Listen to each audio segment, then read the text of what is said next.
Bonjour à toutes et à tous, ici BM. Bienvenue sur votre chaîne de décryptage géopolitique, économique et patriotique.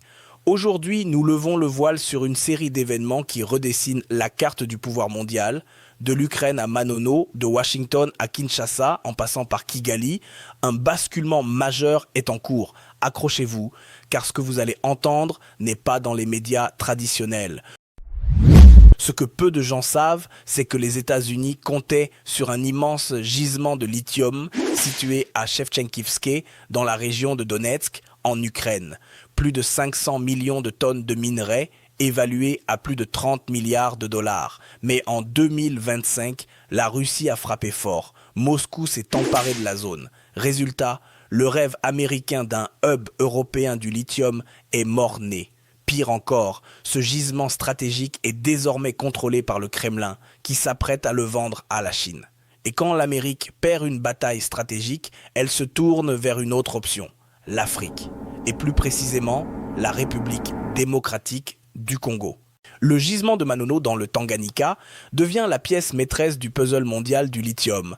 On parle ici de 400 millions de tonnes de ressources minérales, d'une capacité de 700 000 tonnes par an, d'un potentiel de 2 à 3 milliards de dollars chaque année. Mais ce n'est pas tout.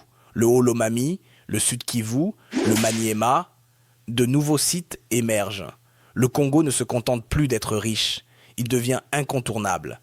Un bastion énergétique du XXIe siècle. Les Américains l'ont compris. Ils accélèrent les négociations. Ecobol Metals, soutenu par la Silicon Valley, entre officiellement dans la course en finalisant son alliance avec AVZ Minerals. En parallèle, un accord de paix stratégique a été signé entre la RDC et le Rwanda sous médiation américaine. Mais l'ambassadrice des États-Unis en RDC, Lucy Tamlin, a été claire. Si l'une des parties viole cet accord, les sanctions tomberont. Il y aura des conséquences punitives, a-t-elle déclaré sur RFI. Et pour bien marquer la carotte à côté du bâton, elle a évoqué un projet de barrage hydroélectrique régional de 760 millions de dollars entre le Burundi, le Rwanda et la RDC. Un projet en sommeil qui ne demande qu'une chose, la paix, la stabilité et la fin du double jeu de Kigali. Mais pendant que Kinshasa avance, l'ennemi tente une autre stratégie, fracturer les FARDC de l'intérieur. Comment? En jouant sur la corde ethnique. Des accusations de chasse aux swahiliphones pullulent. Mais que disent les faits? À la fin du règne Kabila, plus de 80% du haut commandement militaire était swahilophone, une réalité documentée.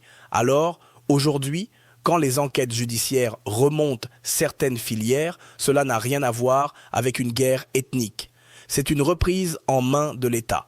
Un État qui a été infiltré, instrumentalisé et qu'il faut purifier pour bâtir une armée républicaine.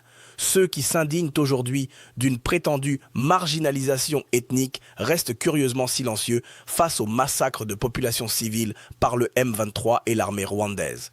Pas un mot pour les victimes swahiliphones massacrées à Rutshuru ou à Masisi. Pourquoi ce silence? Parce que l'indignation est utilisée comme un outil pour déstabiliser, pour désarmer moralement le commandement militaire, pour freiner les enquêtes, pour protéger les traîtres. Mais aujourd'hui, le Congo n'est plus le même.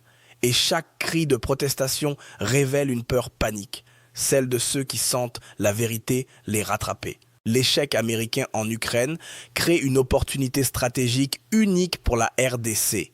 L'accord de paix avec le Rwanda n'est pas une faveur. C'est un outil, une pression diplomatique.